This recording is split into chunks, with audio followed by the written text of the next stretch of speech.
typically just decide to ban it outright. But we'll see how things go. As we load into Consulate, Beast Coast starting on defense, XSET starting on attack, and the operator ban phase will play out.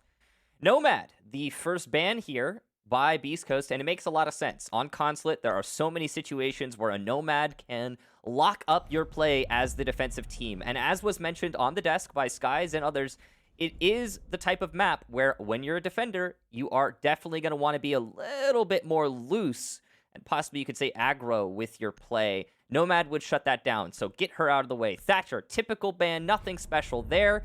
And going into the defensive bans, we've got an Aruni. That's an interesting one, Jacob. I'll take that. If there is an off ban, occasionally it's nice to see whether a team was going to use it in their strategy very often, but we won't be able to figure that out here. The Valk for Consulate is all too familiar of something you see on this map as well. But the Aruni, that leaves a lot of different possibilities open for the defense. Maestro is on the board. Echo's been seeing more play in the NAL as of late, and there are a lot of different circumstances where if you're focusing on retakes a lot on Consulate, Maestro and Echo are going to be two of those operators that will very easily be able to stop those, but it doesn't seem as though BC is going to rock either of those two operators for their first defense. I am a little curious if that's more just one more way that the defense was attempting to maybe slow down the attack, and whether it be from a projectile standpoint or simply don't walk through a laser gate and lose 30 HP standpoint. I'm not entirely certain, but I'm interested to see if it really plays that much of a factor in this map. I mean, it's guaranteed burn, right? You get rid of the Aruni, you don't have to deal with that guaranteed burn. You can bring a little bit less burn on the attack, but at the same time, it's not that. I mean, she's a good operator. She is direct influence, so it's lessening the burn, I suppose. Now, we'll start off with a bottom floor defense here. Now, let's go over the stats briefly at the beginning and never again throughout the match. One time. As the most played map through the NAL in Stage 2 of this season, has a 48% overall defensive win rate, making it one of the more attacker-favored maps, though not the most. That would be Coastline, or actually Clubhouse, although that statistic is askew, having only been played once, followed by Coastline and Villa. So we're getting a more attacker-favored meta overall in NA lately. This map is true to that. The bottom floor is a all-right site at 47% defensive win rate, and it is the most played site on this map. So now that we've said that, we will never say it again. We've gotten the important stuff out of the way. We'll never reference it. All of those no longer matter in the context of this map. But we do start with XSET trying to work back through a basic clear, droning from admin, and they'll be working their way all the way from the top floor downstairs. But they do have Rudy to contend with on the mute, and he's already making his way back down Visa. So a lot of this top floor is being surrendered, and Beast Coast now are going to focus more on ensuring that XSET gets stalled out when they make their approach closer to site. I don't know if you're trying to converse with me or what you're saying on broadcast right now, but you are muted. Not anymore. Fix that. Awesome. So the broadcast probably would have been able to hear you. I could not have heard him. Rookie mistakes. I'll own this one. And we're back with a top floor clear. So where'd you leave off, Jacob? I was just mentioning already the top floor clear is very successful. Beast Coast only had one player. It was Rudy as mute. He's already worked his way back down Visa. And at this point, XSET are beginning to traverse through the top floor quite quickly. They've been able to do this several times previously. It's just a matter of how they execute with these the last half of the round already here. Plenty of time, I think, on Consulate to get that execute underway once you get the top floor clear. The sledge in hand here for Thomas. He's going to be the perfect tool to open above this site. He must not die, so putting him on the entry role is dangerous, especially when you have players like Sippin peeking up at the top of Spiral, or Banana, as this particular section of Spiral is often referred to as. He's got a good argument for a push here, but he's got to be worried also about Creators, who's playing above him. That breach charge is going to open directly above the rotate that Sippin was trying to force, and that will actually push him back down to the bottom floor. About a minute left to go, and already Thomas is going to start to work the floor and piano, see if he can't maybe get some of the breach back off the wall. They may want the approach from Garage, but it's going to take a little bit of time now because there's so little time left for them to make a basic push if they want the white van plant. It'll take a little time, but the frag grenades will still clear the utility back out. It hasn't been nullified on one of the panels, but at this point, it no longer matters. Fozo can stop the Ionic Gemini from moving back into sight as well, so the intel has been acquired, but XSET's approach it's already going to be a little bit staggered because they don't have nearly as much map control as they'd like. No one's back on site, and with only 30 seconds remaining, they're trying to deny for as long as they can. Wall open, but it is a tiny Habana hole at the side panel of Garage. As the action starts out, it's XSET on top. Anthony, Bio, and Rudy now have to fight back, but only 15 seconds left to deny the plant. C4s go out, and they're missing. Gas canisters already tossed, and down goes another defender. Anthony and Bio doing their best here. Razor is on the floor, and Filthy has been eliminated, but the plant's going down on 000. It's protected. Thomas with great cover. Post plant now, SMG-11 in hand though, perfect weapon! Thomas and Anthony now in the 1v1. Thomas is above, looking down from his perch. All he needs to do is hold this post plant. Anthony has no idea what he's facing, so he'll rush his butt over to Locker Hall. Coming up, Banana, he does have a good position. He has to find the player in Piano, and he's running out of time. He's only got 10 seconds to get this kill and run back to site. You've got to go, Anthony. You don't have time to linger and languish like this. The call from Razor there will, I think, close it up. Thomas wins this 1v1 by just staying alive above. A nice try from Anthony, but that's the first round for XSET. Does find the kill at the back end of it, but still not enough. All 5 players from XSET will fall, but the round still goes to them off a really quick execute with only about 25 seconds remaining.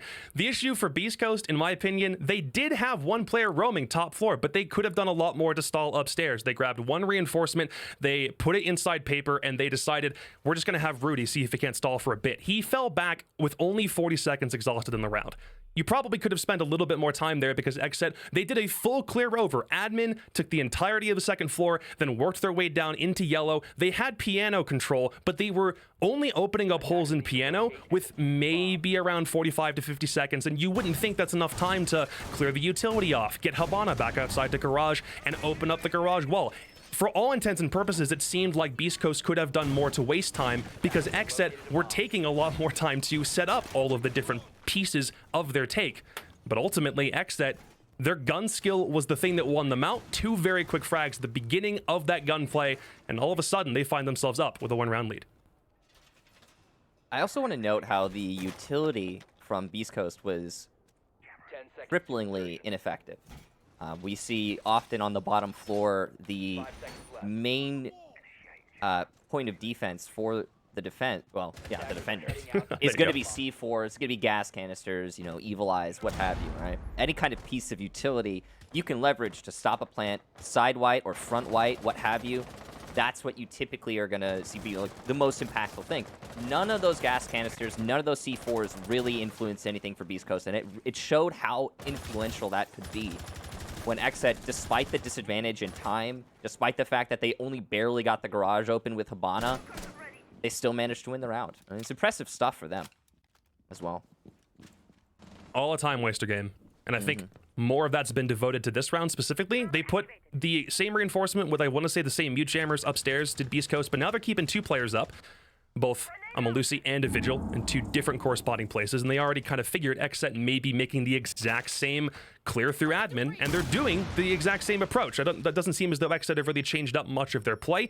It's still Creators. He's been droned all the way through top floor, but they haven't cleared the rest of it, and I'm curious to see if the members of BC who are upstairs also make the play back. First kill is Rudy chucking a Nitro, finds Razor. Goodbye to Yana. She was really influential in the intel game last round, but will fall by the wayside, and another one is Filthy. Cannot grab the refrag. Rudy's all by himself. Inside Tellers 3, right in a row. Rudy grabs his frags, heads downstairs. Your job is done, sir. And Jarvis and Creators have such a tall task in front of them now. Yeah, that was a great round from Rudy. Well played to him. Took the fights, won the fights, straight up. And we were discussing individual talent and, you know, comparing the 2 teams. Rudy clearly, in that round at least, was the main takeaway. Jarvis and Creators now, not a great situation. Let's be frank. They still have roamers afield too. You've got Biologic playing in CEO. He could drop at any time. Start trying to fight the attackers as they come into Piano. The remaining defenders are all downstairs trying to play this one smart. use the man advantage and just wait out the round. So really all Bio needs to do is just be patient and wait for his opportunity. Beast Coast doesn't have to do anything super frisky here. If anything, if they wanted to just sit back on the site and wait for people to come to them, that is the better strategy. Everyone's already made their rotates downstairs, so it's all about the work that XSET puts in to grab a couple of kills maybe on their way out here. They've got Diffuser in hand, but only 30 seconds, but Bio's still upstairs.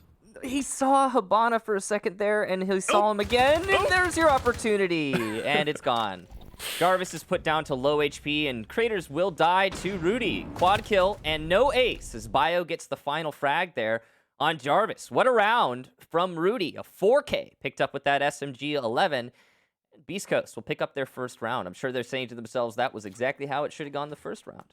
That's the problem, though. XSET gave them the ground to get all 3 kills. Rudy's by himself in Tellers. He doesn't have support. Bio isn't close enough to really help him in that gunfight. But XSET send 3 individual players in 3 very winnable situations, and Rudy finds all 3. The one that he finds at the end means he's still sitting at 4-0. A 4K is always a nice thing to have, but those 3 kills in very quick succession spelled disaster for XSET because of the way they pushed, trying to just remove 1 player from Teller's office. Yeah, frankly, that's the type of hurdle that you expect to see professional hurdlers, I guess. I don't actually know what that would be called, but I'm pretty sure. I want to say track and field, professional track and field athletes. Yeah, there you go, sure.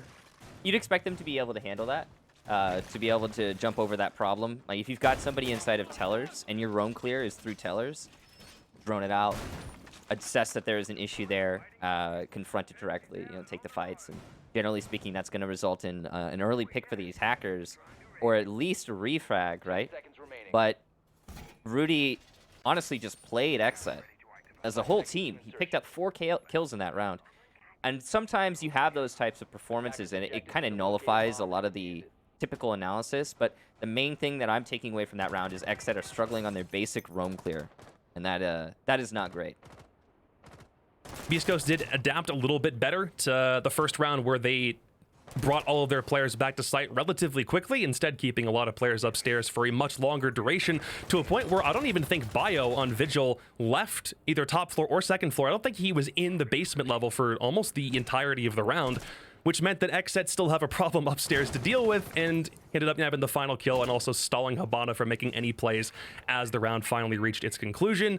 Pretty textbook. XSET and their roam clear is something that hopefully now after that round they do a much better job with, but the site has now shifted. We no longer find ourselves in basement. We instead move to split site.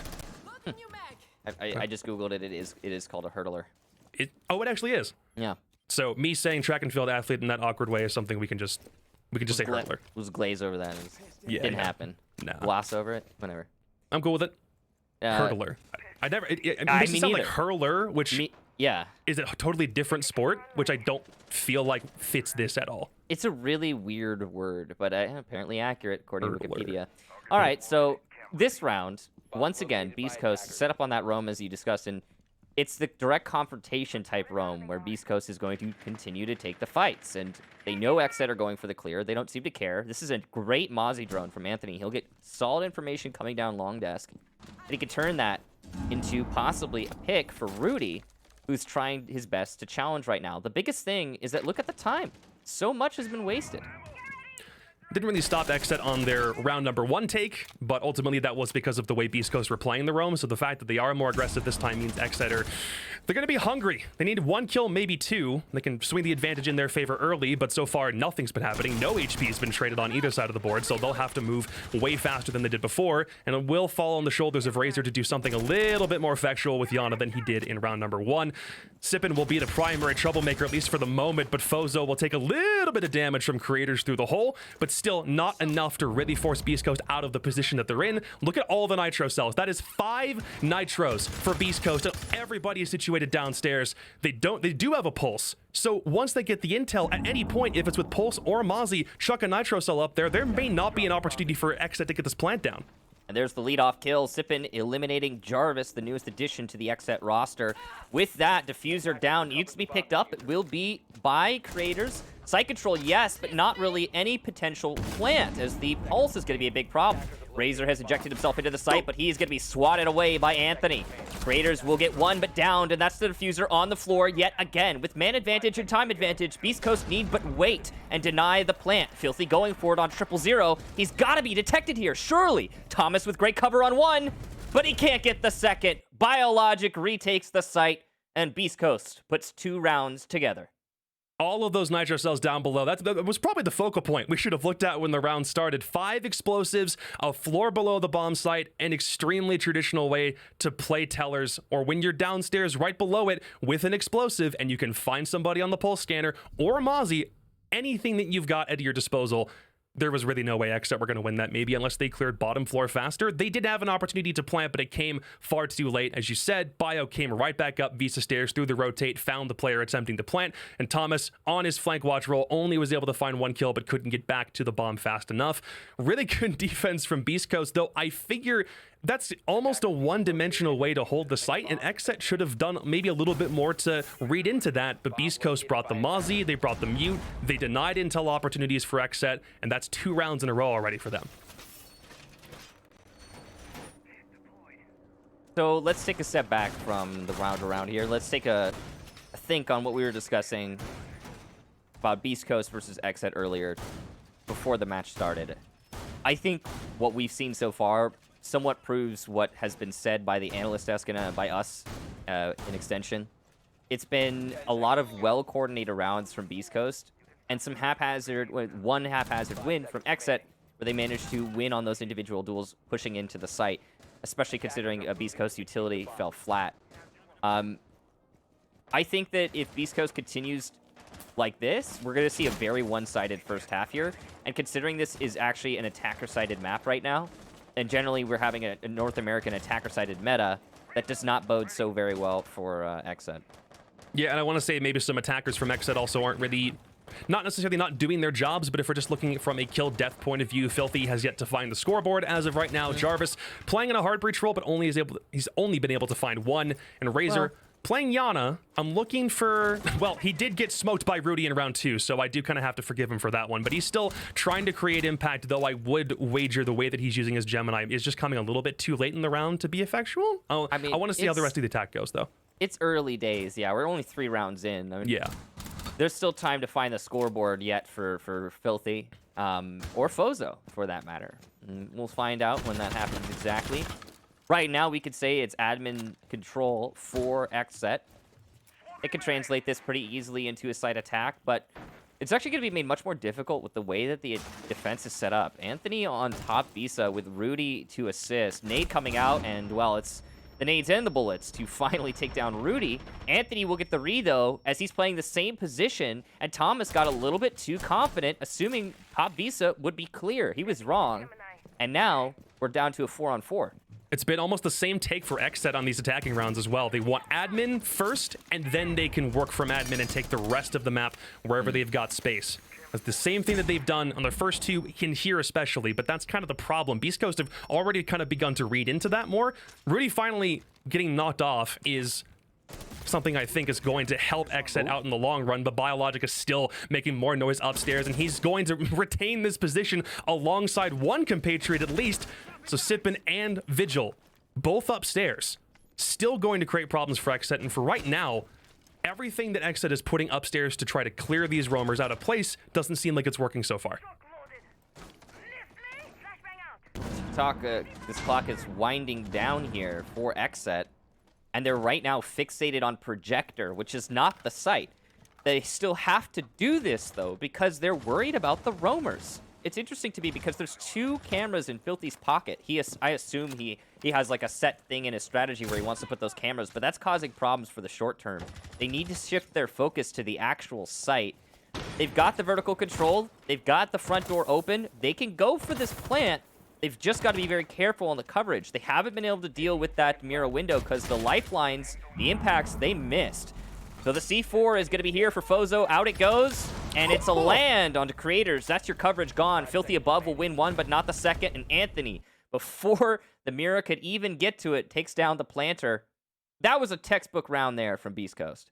It seems like the roam clear is all Beast Coast really has to do to stop XSET dead in their tracks. If it's putting one player or two players of floor above the bomb site, that's kind of all that XSET have been trying to deal with this entire round. And once they realize that, well, we haven't been able to do an effective enough clear, then they'll just make a push to the bomb site, but then everyone who's above can still make a rotate down and find some way to stall XSET's plant attempts every single time. That is 3 rounds in a row for Beast Coast that have they've followed a somewhat similar formula, with the exception of the time we were on split. And now XSET, something here has got to change. Beast Coast are using this counter intel strategy of a mute and a vigil extremely well. When they bring the Mozzie, it's also just resulted in additional intel being brought onto Beast Coast side of things, and XSET at the moment don't really seem like they have a response. I want to zoom in on this round right now because we're seeing a repeat of something that's happened already for XSET. When they're attacking the bottom floor, they bring just Habana. Now, the pro to bringing just Habana is that you get to bring plenty of other kit, and apart from more hard breachers, right? And you can attack through the drops or through the garage. Your options are, pretty open there.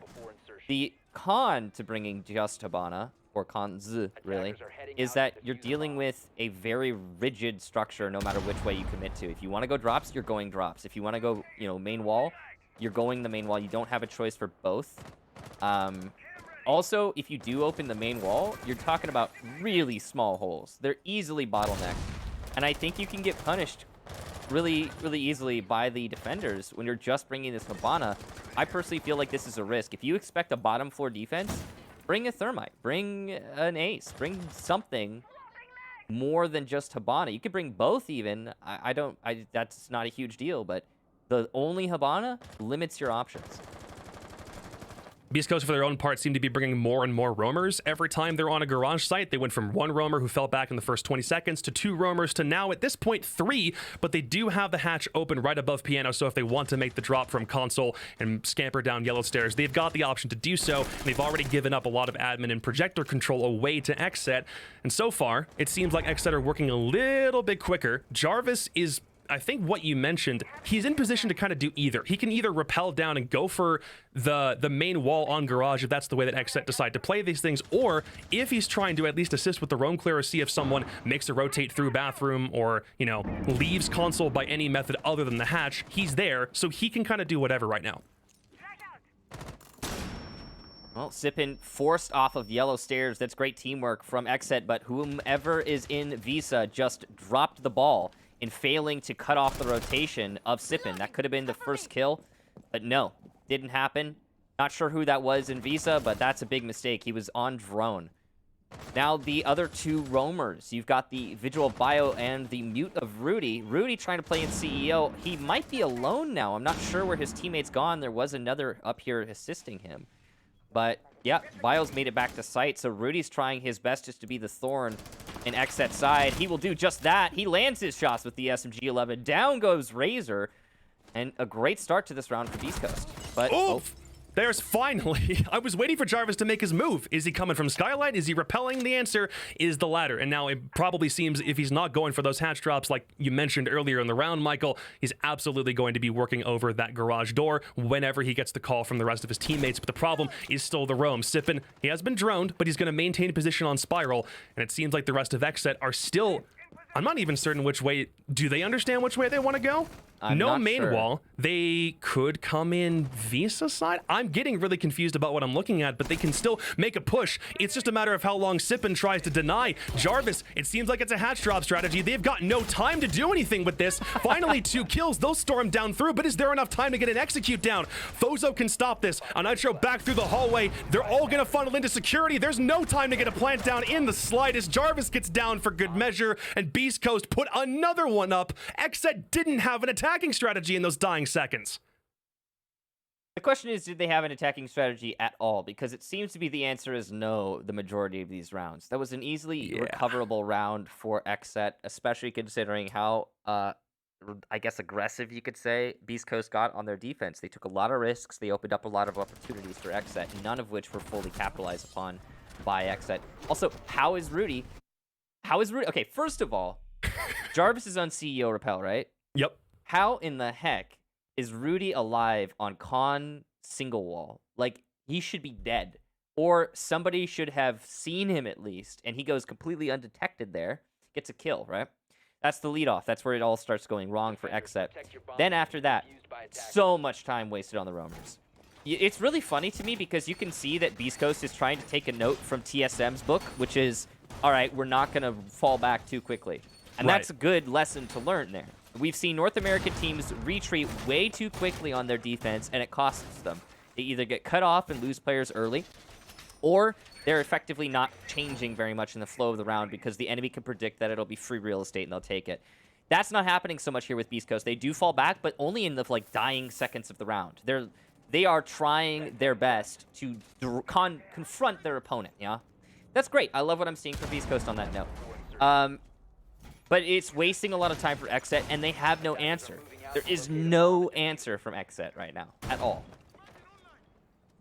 Dare I say, Beast Coast's strategy coming into this game seems like it's working pretty flawlessly. I don't know if this would work against, teams that are within, say, the upper echelon of the North American League right now, but this is the perfect strategy to knock XSET finally off their rocker and get their first win of Stage 2. By the way, both teams at this point in the stage are still looking for their first win. XSET have gone since April without finding a victory in the North American League, either Stage 1 or Stage 2. Beast Coast were a little more successful in Stage 1, but then lost in overtime to OXG in their closest game so far at the stage, and this is the kind of dominating performance they were hoping for way earlier, but at the very least it's happening now for them.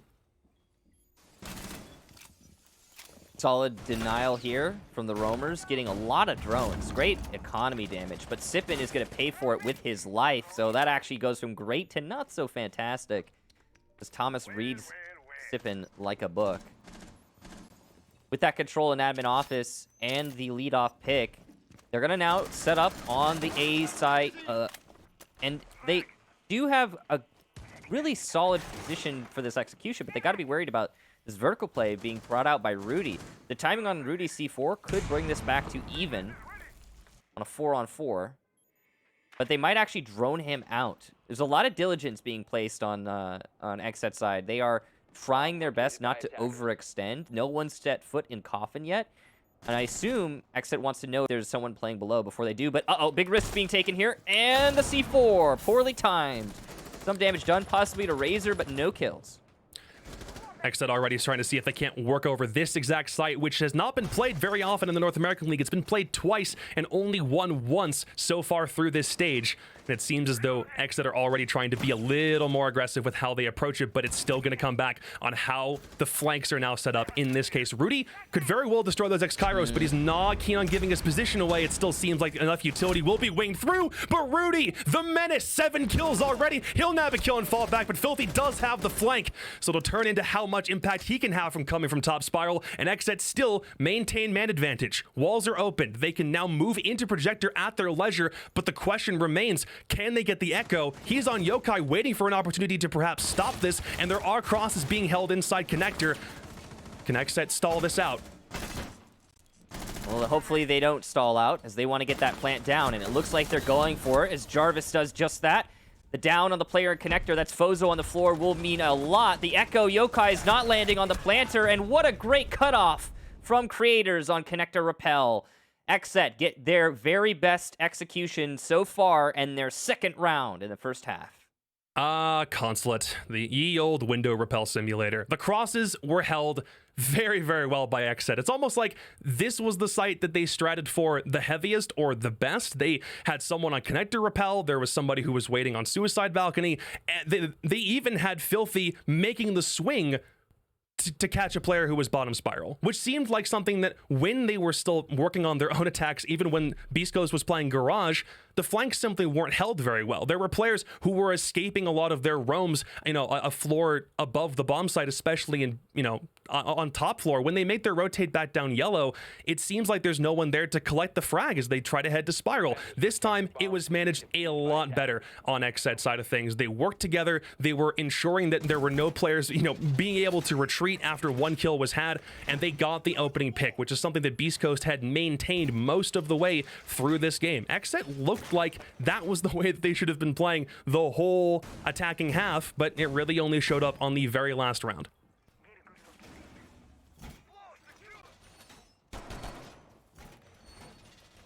The 4-2 half not terrible for XSET. They can recover that. Obviously not ideal, but it's doable now that the sides have switched. Maybe this will just be a rare defender-sided consulate. Find out. It's North American League. Anything can happen. Yep. It's been a really... You run that moniker into the ground, by the way, just because anything can happen. I didn't think we'd see Beast Coast like steamroll really any team in the North American League, but we're here. Yeah, it's true. We are here. I mean, I also didn't expect... I didn't really think about it until recently, honestly, but we've seen a majorly attacker-sided siege lately in the NAL. And that's super uncommon. It's not reflected in this match right here, as we've seen it be defender-sided thus far, but it's reflected in the statistics for the league overall, and I think that's interesting. Everything so far about this game in particular is also situated around admin. Like almost every round, XSET took it, I want to say 5 out of their 6 rounds on attack. And so far it seems as though Beast Coast is attempting to do the same thing. Multiple players on repel. It's almost like it's... I don't want to call it a similar situation to something like an armory wall on border, where a lot of the way that you'd play border was situated on whether you had control of that part of the map. It seems like it's a very similar case, at least for this game. Takes aren't really coming from any other side. Razor will be the first one to get into an engagement, and he'll lose it. There's Rudy. The LID5 puts him in the dirt, and Beast Coast getting a man advantage to start off their attacks, just like they did on defense. Can they keep the momentum going? Good start there for Beast Coast. I like the play from Razor. Very clever. He was trying to distract and make the other team think that, oh yeah, I moved over to projector. I'm trying to go for a run out on balcony and blah blah blah. But no, Rudy read that one. So well done to Rudy not getting distracted. Now with vertical control and a minute left to go, Beast Coast can start setting up with their man advantage and pressure into the site. This is where XSET struggled the most on their attacking rounds. Question is, will this be where Beast Coast similarly struggle? We'll find out the answer in just a minute here. Literally a minute, actually, as we come into the final one. Seems like it's a very similar way to the take or the defense that XSET had when they were defending the exact same bomb site. The number of nitro cells that they've got at their disposal, a Mozzie and a Pulse attempting to stall out a plant for as much time as they can, but Rudy is going to work over the floor and see if he can, if nothing else, maybe arc a nade downstairs, force somebody off. But there's one of those nitro cells already, still 2 of them remaining, but already players are falling on every side of the board for Beast Coast as XSET downstairs are stalling for all the time in the world. The plant will try to at least get planted. Fozo's got a position with which to do so, but Thomas is just trying to shoot it, but he doesn't actually have the angle. The nitro cell will go off, but it will come from a different player. Fozo cleans 1 kill up, but now the rotate's coming downstairs. No Beast Coast absolutely can stall for time now. XSET need the retake, but every angle's being held. Thomas might not have a way to get back inside. He will down the sledge, so maybe it's not a complete throwaway. It's all up to Fozo. Rudy will still act as a living drone, even in down but not out. Fozo needs this kill. He knows the pulse is coming through. The swing! Jarvis saves it. Rudy down and out. Defuse will finally be stopped, and XSET claim their first round on defense. Well played there to Jarvis as he picks up that round. That's got to be a big one for his team, and I gotta say, it should have been an XSET round through and through. There's no question there. They had the man advantage after the transition from roam clear to site execution. They had the objective firmly in their control, and then they just let it slip away through a comedy of errors. Yeah, shouldn't have come down to that 1 versus 1, frankly. XSET did secure the round, but that was a nail biter that really should have been easy breezy for XSET.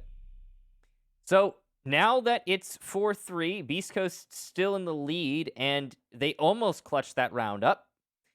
It'll be a lobby defense for XSET. That'll be where they transition to.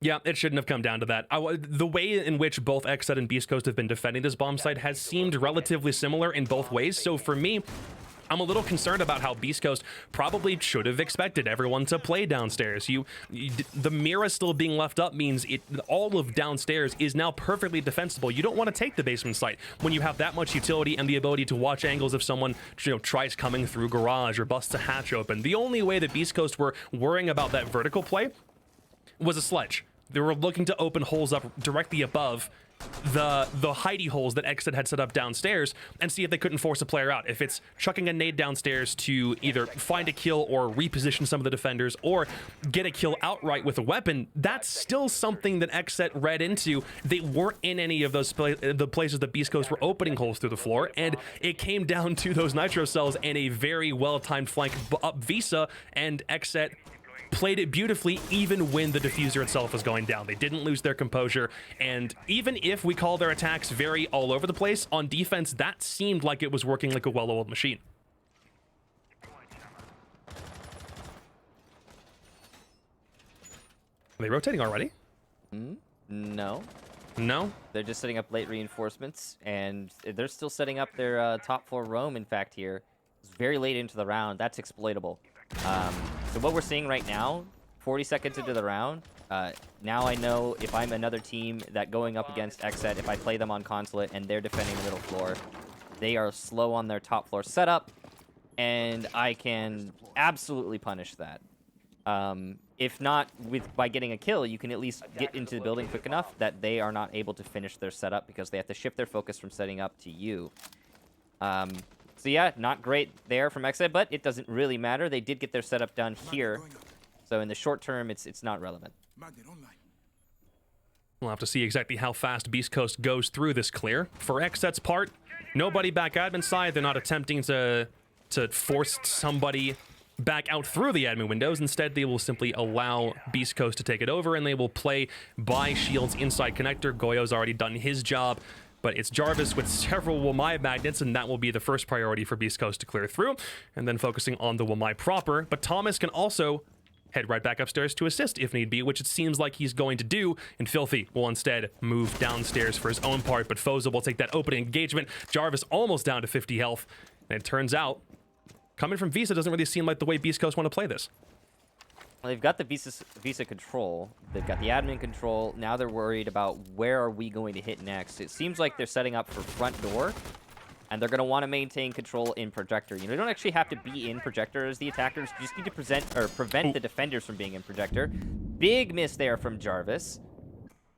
Could have changed the round, but with Sippin staying alive, he'll be able to maintain his pressure on Visa stairs. Now, Sippin's not been having the greatest match so far, but this is an easy position for him to hold, and he's going to land a nice shot onto Jarvis. As he goes down, Beast Coast open up their chances, but Filthy swat them right back. Bozo on the floor, and it's 3 in a row for XSET. Biologic only down, though, and Anthony answers back. This action is going on by the front door while we stare upstairs, and Anthony is actually left as the last attacker. He'll put Filthy on the floor on the entry. He has to worry about the shield, sees the Goyo, but can't land the shot. Razor unscathed, and Anthony with a sliver of HP will have to force his way into Piano and plant. It's not going to happen. From the side, Razor with the rotate will lock up that round for XSET and put them at a tied round count. Wow, already the momentum that Beast Coast seemed like they were having on defense, it seemed like it's kind of waning already just through 2 rounds. That's already something that is happening a little bit quicker than expected. Beast Coast had 4 strung together very, very quickly, but then as soon as XSET start getting on defense, they're more cohesive now. It seems like they're either communicating or they're playing close together, and Beast Coast don't want to let the advantage they had earlier slip away. Both teams only need 3 rounds to get their first win finally on the season, and if for some reason you're the one in the losers column today, that's a big embarrassment. So, tactical timeout here from Beast Coast. Perfect time, I would say. As Jacob just mentioned, you've lost your momentum. You've got to figure out how are we recovering from this. One thing I'm noticing, it's true for both teams, is that there is just a really big struggle in transitioning your roam clear to a site attack. Frankly, it's terrible. And this is true of Beast Coast and XSET. There are 2 options you can commit to, and I don't think we're seeing either of them fully committed to by either team. You could fully commit to the roam clear. You know there's still going to be players by CEO. Punish that. Get some kills. Put yourself in a significant man advantage or lose the round trying. The other option is firmly committing more to your site hit. If you want to go ahead and try to just get that site, control, get that plant down, then maybe you do want projector control. Maybe you do want to play that vertical, not just deny the defenders the vertical. You know, put a little bit more emphasis on that. It could change a lot of how that round plays out. There are options here for both teams. We've seen them explored at times, you know, but it's definitely being a difficult time here for both teams on the attack. If I can highlight anything from this game, it might be that we've spent a lot of time talking about the fundamentals of Siege overall, just whether it be for this map or the way that you'd very traditionally play, you know, if we're talking roam clear or side executes or hard breach, whatever it might be. We've spent a lot of time focusing on what fundamentals either one of these teams somehow doesn't really look like they're doing well. We spent a lot of time talking about it for XSET when they were attacking, and a lot of that seems like it's already making a translation to this half, and it's like there's a proverbial checklist that you would theoretically be running through at this point, and both teams kind of seem as though they're skipping steps. Beast Coast, especially this season, has been guilty of maybe making a side execute, but they haven't gone fully through with that roam clear like you mentioned, and already we're seeing some more of those steps be skipped, but Sippin's decided to take matters into his own hands. He'll grab two. Rudy's downstairs as well. They're trying to handle the flank from as many different places as they can, but the roam is now getting dismantled. It's been cleared. Creators and Razor answer back, and already 40 seconds expended, and there's only 5 players left. Side control, though, for both Anthony and Sippin. They could plant. Sippin's in the perfect cover position. All he needs to do is wait out the rotate, and he should be completely unexpected, especially if there's no rotate behind him. Oh, wow. Anthony even gets out with his life. C4 goes a little bit too late, and that's bad communication. There's Sippin with the cover. That's his 3rd kill, not a 4th, and with Anthony on just 1 shot worth of HP, even though he has the dream post-plant, he's definitely not going to have an easy time holding this one out. Pre-fires are going to be the enemy. Thomas on the disable. And oh, there's the cover! Thomas has to get off now. He can either pick up his teammate or go for the disable. He'll go for the pickup of the teammate. That's a big risk. The rotate from Anthony. I'm not sure if that's the right call because now he's bottlenecked and Razor shuts him down, but there's no time! How poorly can you play that? 7 seconds, ladies and gentlemen, is how long it takes to disable a diffuser. There is no reason for you as the Thermite to put yourself deeper in yellow. It was a complete catastrophe for both sides, and Beast Coast takes it. That's my line, but it's usually not Beast Coast. It's usually a different team. But yeah. Okay. Things to talk about from that round. Sippin is in sight within 20 seconds. Finds 2 kills. Rudy is playing Sledge. He's already bottom Visa stairs attempting to find a frag or 2. But the rotate from XSET's roamers comes in. The Malusi and the Mozzie clean up almost every player with the exception of the Thermite and the Zofia who were on Garage. So everything to the east of Garage itself has been cleared. Cafe, bottom Visa, all of that stuff is finally gone. All of XSET stay in Cafe. They stay in security hallway. No one's making their rotate back. Sippin, believe it or not, has probably the perfect position where he waits just outside the rotate. He can swing to the rotate if someone comes through Cafe or back through Cafe door. Sorry, there's 2 different ways that you can leave Cafe from where XSET was positioned. When they finally do, they come through security hallway. They're not looking towards the rotate because they don't expect a player to be there. So it turns into a 2 versus 2 because Sippin has the dream spot.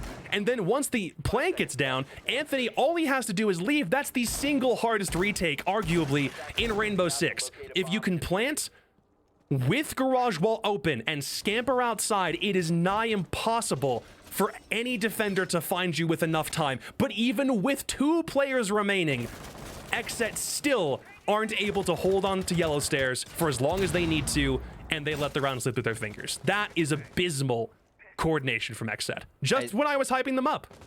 I mean, it was bad from both teams, though. I said comedy of errors already once during this match, so like I'm not really sure. Don't overuse it. I'm not sure how to convey that a second time. C4 goes out from creators. It misses. Biologic survives. You know, the real catastrophe, the true crime of this match is, and this has been true for both Beast Coast and XSET throughout the stage, is that we know all of these players have just buckets of potential. We've seen everyone here play well before. We've seen what is possible with every name in this lobby, and it just somehow just doesn't work out the way that it's set up for both teams right now, and that's what we're seeing reflected here. And most of it to me comes down to the teamwork, comes down to the cohesion. Like in that post plant, you can dissect that post plant endlessly in the last round and point out all the little things. It's like, this is where they miscalled this. This is where the timing was mismanaged here, or the clear, or the information gathering, or what have you. And I'm not going to do that. I am going to say it's weird to see, and I'm wondering when it's going to change still. To your point, it's almost like these teams have been together for long enough that they should have had a lot of these things figured out by this point, but because they're both making a lot of changes over stage 1 to stage 2, Jarvis coming in for this team, it's still creating a number of problems. Rudy's having a great day by comparison to where he's been so far in stage 1. Yep. A player who we've touted as being within that bottom 10 and someone who was moved over to an entry role for Beast Coast. He's doing a considerably better job in this game because XSET are simply giving him the real estate to work with, and he will claim this map as his own and keep on rearranging the maze as best he can. Right. Anthony is going to open the hatch back up. Ooh! Razor was hiding back behind vending machine the entire time and nobody droned him. Beautiful play there from Razor, but he'll get shut down by Sippin, and the main advantage here still is for Beast Coast. But 22 seconds is not a lot of time to work with. There's 2 C4s to deal with. Luckily, they only have just those 2, and one of them's off site. The plant's going down. C4 will miss. That's Pulse's C4. Oh no! Fozo gets the plant down! How does that happen? Now in the post plant, 4 versus 3, the defenders have to retake the site. They've got very little chance of being successful in that endeavor. At least Filthy will take down Bio as he comes up yellow. He'll go for control on the top floor. Even man count now, but only 25 seconds. The retake at top Visa is going to be difficult, and there it is. Sippin goes down. Rudy able to keep it even, though. It's just Fozo now, as Rudy is eliminated in Visa. Fozo's been here before. He can make it happen this time. No bullets, and Filthy! What a nasty shot with the pistol! And he has 1 more second than he needs. XSET will bring it back to even. That Filthy flank lives up to his name. It was filthy all the way back to the top floor. 3 kills and finally locking Fozo out in tellers to ensure the defuse can go down. If he has 1 more second of denial, if Fozo can stop him for 1 more second, that's another round in Beast Coast back pocket off of a counter defuse, but it is not to be. Filthy makes the hero play. Circumnavigates, that's the word, circumnavigates the map, heads up top, comes down, finds kills in his wake, and we sit at 5-5. This game, I figured when it started, was going to be close. The number 8 and number 9 teams in the league was bound to be a game where there's a reason they're both at the bottom, so let's see what happens when we pit them against one another. There's no way this was going to be a steamroll, and XSET on defense are really revving their engines again. Even if they're making some critical mistakes, it's not the end of the world for them when you've got players like Filthy who can be individual heroes and do things like that. Like XSET trying to call a timeout. Not sure what's going to be called for rehost now. Not sure what's going on here with XSET. It looks like Razor's having some trouble because he is AFK right now. He's not moving around. They're continuing their setup, but not in its entirety. It's a little weird. Not sure what's going to happen here because the call was a little bit late. And now technically I think it's doable. Looks like it's a monitor issue. Ooh. But we're going to wait for the admins to call what's happening here. I would assume that they will call for a timeout and we'll get that sorted. But I don't know, and I can't say because I am not the admin. I can just speculating. Hopefully it doesn't end up going any terrible way here for both these teams. Thomas going for a spawn peek, by the way, by Visa Staircase. It's very dangerous, and he's actually going to be punished by Fozo. I think maybe through the drone hole is how he got that kill. Would have had to have been maybe through the drone hole. That's a hard wall, so otherwise I can't imagine how he got that. And yeah, Beast Coast leadoff kill already, and we haven't seen a timeout called yet, which means it's very difficult to assume that there will be a timeout called at all. Fozo will get a second one onto Filthy, and as he goes down, I mean, this round's going to have to keep being played out, isn't it, Jacob? I don't really think there's much of a choice here.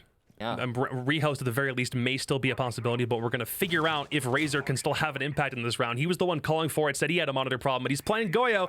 He's got 9 kills. Hopefully it's not too detrimental of an issue, but the round shall continue, and admin has been completely controlled now by Beast Coast. They've kept the Maestro of Creators upstairs. Not the first time that a Maestro has been situated on the top floor for a roam setup. It's not the ideal operator to pick, but you're hoping that he can create the desired impact for XSET. But Beast Coast now have way more room with which to work. If they're going for that exact same front door plant spot that they went for last time, then we'll have to see. Creators, there's the Maestro upstairs. When's he going to rotate back down? Well, if he can get another pick and get out of here with his life, that's huge for his team. I just want to quickly... Oh, hang on. This action could be huge, but oh, weird fallback there from Fozo. He was applying a lot of cutoff pressure, but no longer. I just want to quickly clarify that, yeah, it was in fact called by the admins that it was too late to call for a rehost, so we are continuing, obviously. That is, yeah, it's a little bit too late for XSET there. Anyway, continuing on. Fozo now does have the cut reestablished, but it's a little bit further back. He is going to be able to stop anyone going through this hole, or this, sorry, this hallway to get back to site, though, so this is still a big position.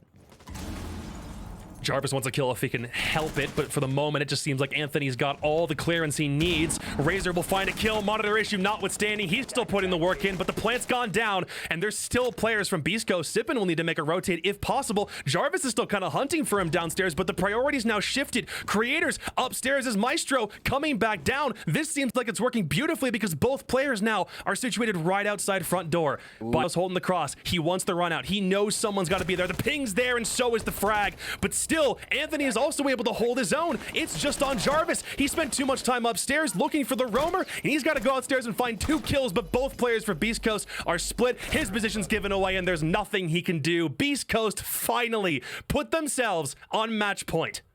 Wow. First of all, I want to go ahead and mention, and yeah, it looks like we're calling for a timeout here from XSET still, so it's probably going to be a technical pause here. We'll see exactly what's going on.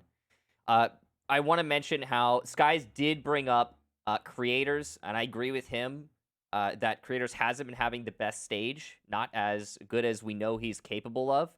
We are officially in a tech timeout right now, but in this match, Creators is putting up the performance, and I thought that his performance on Maestro through that round was going to be what allowed XSET to take that round. I thought that, honestly, I thought he put in the work. But no, not so. Or not enough, I suppose, because what we ended up seeing was Beast Coast isolating the default plant by front door, and we actually didn't see a lot of it because we were looking at other stuff elsewhere, but we could tell that it happened because we didn't hear any C4s going off. We didn't hear any denial being played off of. We didn't really see XSET trying to stop that plant in any way, shape, or form, and any attempt that they made was swatted down by Beast Coast. So isolating the front door plant and just planting, that's supposed to be the main priority for both teams, and it wasn't priority number 1 clearly for XSET in that round, which ended up costing them. A case where you would assume that you're watching as many plant spots as possible, but it seems like more people from XSET were situated on stopping the roam clear, for lack of a better term, because Maestro was up top spiral the whole time. I think he maintained that position even up until he made the run out back through vending machine window at the bottom of Visa. They were working, but they were working it seemed kind of like on the wrong thing, and by the time plant went down, you were right, it seemed like XSET just didn't have anybody in position to stop it.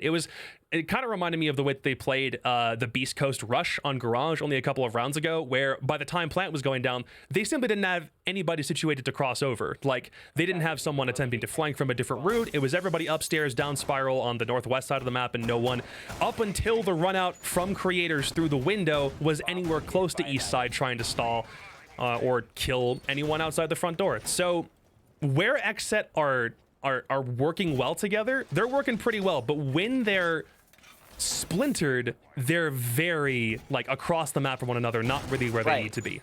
And that's the thing, Jacob, is that they're splintered all the time. Far too often. Yeah, like we've seen 2 or 3 rounds so far where XSET is not splintered.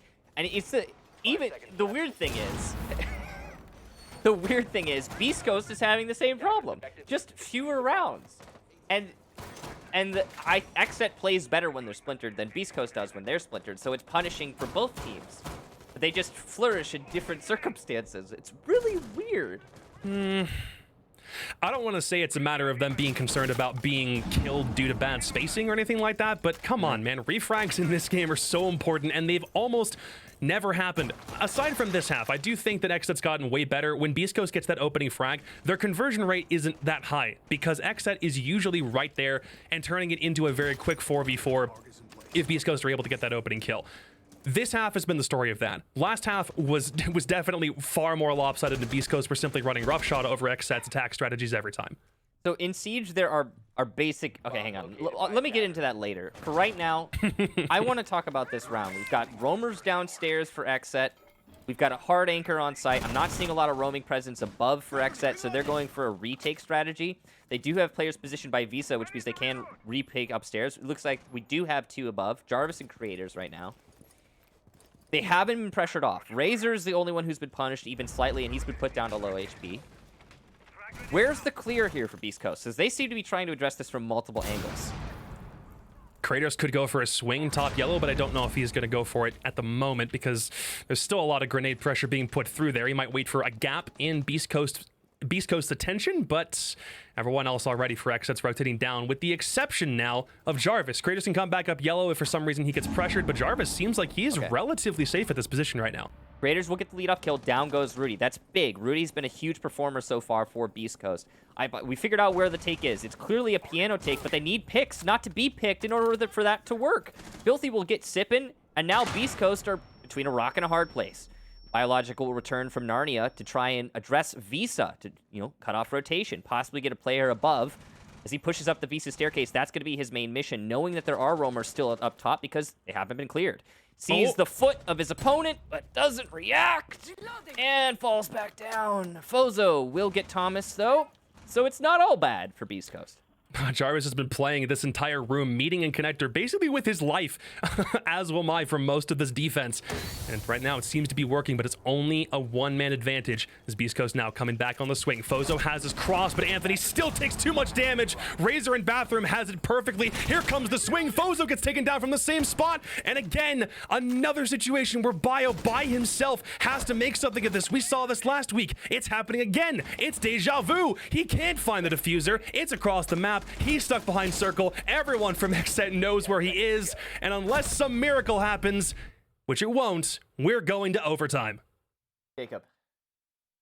Michael. Theoretical scenario for you. All right, I'm just going to throw it out there. Hit me. You're playing by Yellow Stairs Soda Machine, yeah? Mm-hmm. As a non-professional player. You're playing by Yellow Stairs Soda Machine, and your teammate is rappelling on piano, and he rappels in and dies to somebody in Bathroom. Okay, so no. When you enter into piano, knowing that you had a teammate on piano rappel, right, who could have seen all of piano, and you now, because of that, know there is not a defender currently in piano. When you enter in through the piano door from Yellow Soda Machine, which direction are you looking? Piano. I see. That's why you're not on a professional team. My bad. Yeah. Wait. Didn't Fozo just do that exact thing though? Yeah, he did something like that, I think. His teammate died to a player in Bathroom, and he swung in looking at stage in piano. But that's just one isolated event, Jacob. Just that's one true. of many. That's true. As a hard stuck plot 2, I guarantee you I would have looked toward piano every time because I thought he would have died piano. Just saying. To be fair, there was a smoke placed by the piano, and there was. A player who on the defense who was pushing into that smoke. But that's not even where Fozo was looking. And the curious thing about that is actually not necessarily isolating Fozo's negligence. It's also calling into question, what are Beast Coast's comms? 10 seconds remaining. Like, what are they saying to each other? Because if I'm on rappel in and I die to someone in Bathroom, how is that call not being conveyed to my teammate at Yellow Stairs? Like, how? What are the calls? Where are the calls? Because it's not necessarily Fozo's fault. Maybe this nobody said it, or everyone was talking at once and he didn't hear it. We don't know because we're not on the team. What we can say is there is a wrench in the teamwork, the cogs that make up the machine that is Beast Coast. Going into overtime right now. Sorry, I got a little distracted there on that point. I think it illustrates, though, what's happening through this match. And it's for both teams, as a matter of fact. It's just the thing I mentioned before. The fact that we're talking so much about the fundamental way that Siege is played for both teams is definitely a concern. But wipe those rounds from your memory. Only these 3 rounds matter. Now, yes, the way we got to this point, the road to here does still factor into play, but still, 3 rounds, and then you can go home. But is it with a win? Razor finally picking up again. Neither one of those players is able to find the kill, and Sledge makes out with all of his HP, and now all of it's gone. Creators has the perfect Nitro Cell angle. The call from Razor is worked in perfectly, and he's still getting away with his life. He can work now more on this roam, and it's a double man lead now as Creators finds Fozo halfway across the map. Bio's still going to make sure that there's not a player situated upstairs, but that's Thomas's job. He will stall for as much time as he needs, can make the swing on the window, and XSET already in a beautiful position right now. Yeah, they put themselves in a great spot, and it looks like they are firmly on that comeback right now. This has been a defender-sided consulate, which is strange considering the map is statistically attacker-favored overall, but both of these teams just have terrible attacks. Biologic and Sippin, the last 2 attackers now, and there's one for Bio, but he's now alone. He'll need to ace clutch this, which is doable, though not easy, obviously. Looks like he's going to take the moment to just do a tactical timeout. That's what I would do as well. Just, you know, give your team some time to think about how we can correct course moving forward. Man, we talked about XSET being splintered. That was Beast Coast in this round. It's almost like, hey, XSET, we like what you're doing. We'll give that a shot. No. That's not going to work. And both of these teams right now find themselves on the bottom, and neither has won a single match, as you mentioned earlier.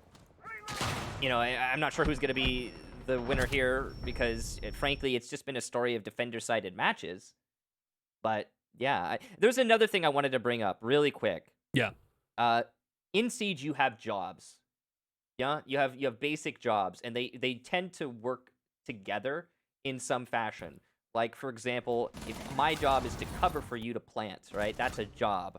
Your job is to plant. My job is to open this wall. My job is to drone this out for one of my teammates to cover to follow that drone in and clear out the roamers, right? To get an early pick or something along those lines.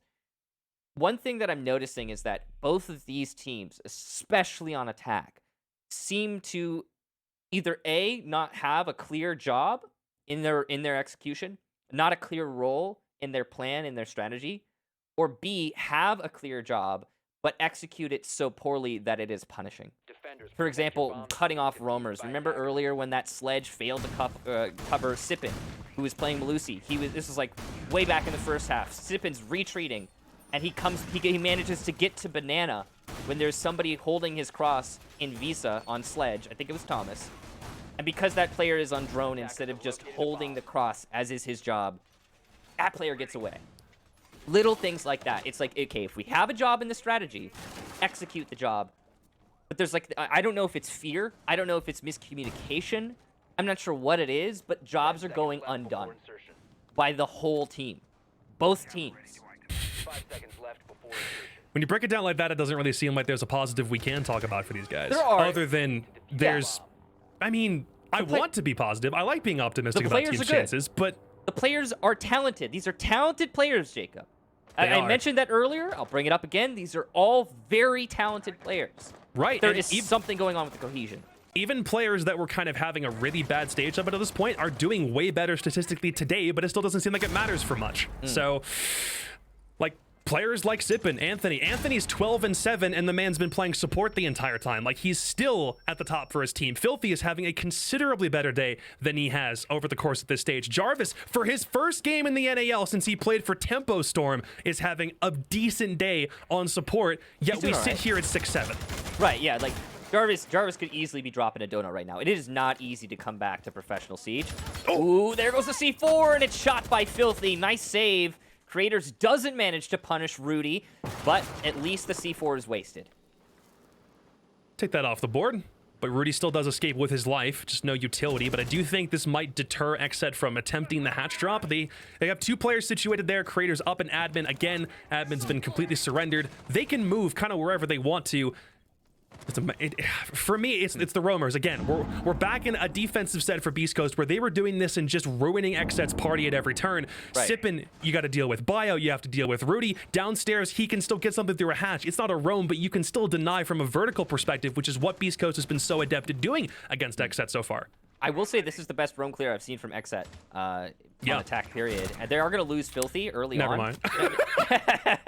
No, but like structurally speaking, Filthy lost. It was good. Yeah, structurally speaking, it's the best one I've seen from them so far. Even though they lost the Filthy there, they could get the read. But Razor, why are you trying to take a shot? How does that work, Sippin?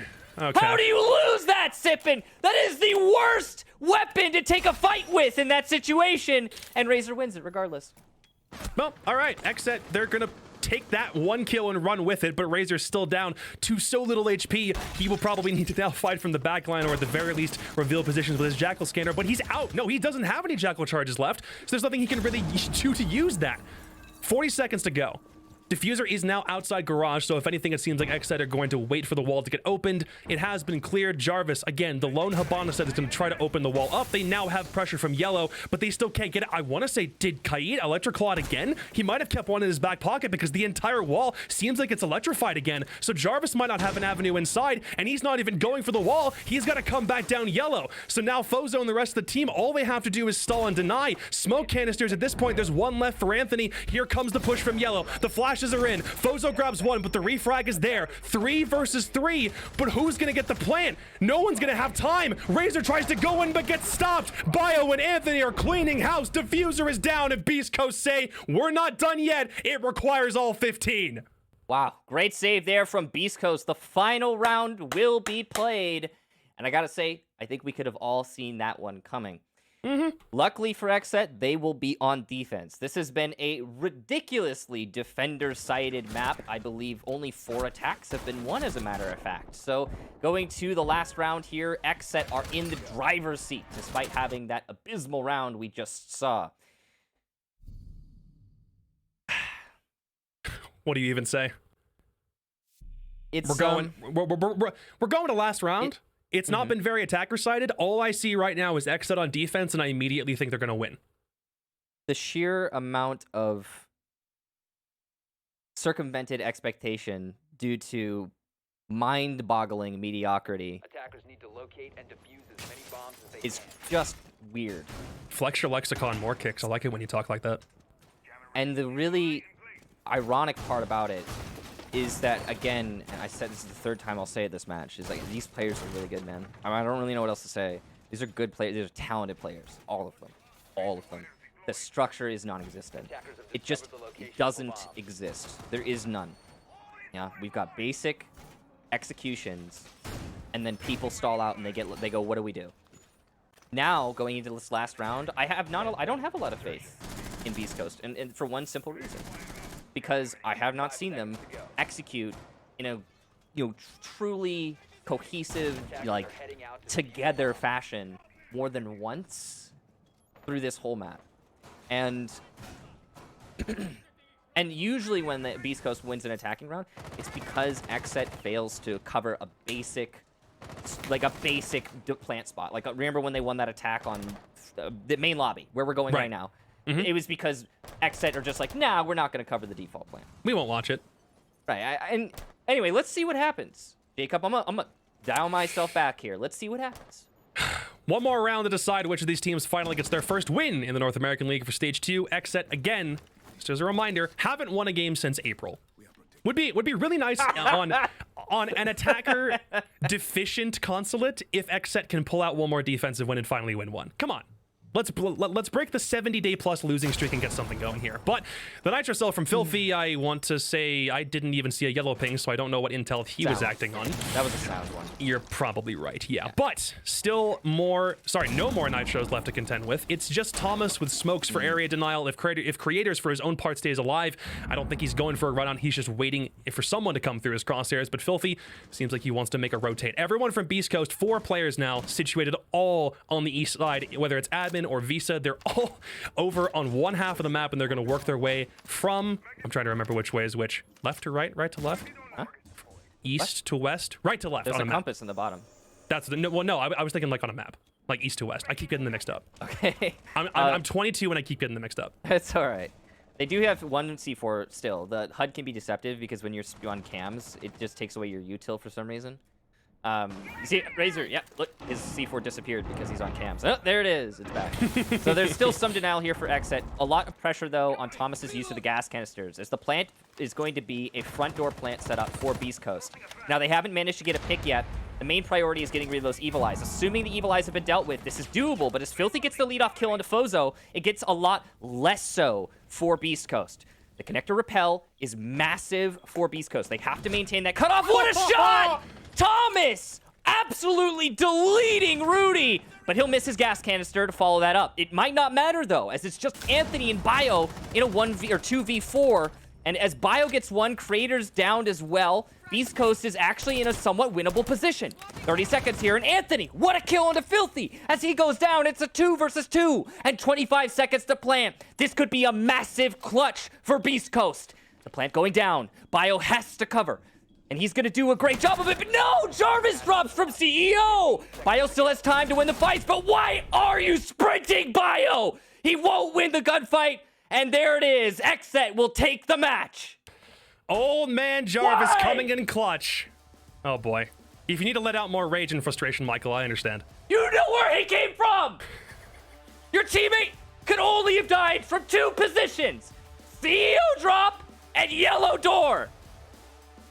Why are you sprinting? Take the fight! I'm done. Okay. Old man Jarvis. I can't even really continue with the rest of that line. That rage is just palpable. Sippin died all 15 rounds, by the way. Wow. XSET. I don't want to say the answer was Jarvis, but he put the work in today. I want to say almost every single defensive round, he stuck the Wamai. He played connector / meeting room perfectly and was the result of that overtime win, even when Beast Coast suddenly turned it into a 2 versus 2. It is so close. All Jarvis has to do is drop a hatch and get 2 kills. Bio doesn't have the cover. He's not paying attention to the hatch because he's looking in so many different directions. XSET, congratulations on your first North American League win since April of this year. It took a long time, but you finally got it done. Beast Coast, I don't even know what to say to you guys at this point, man.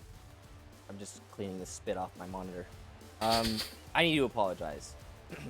I'm being a little harsh here.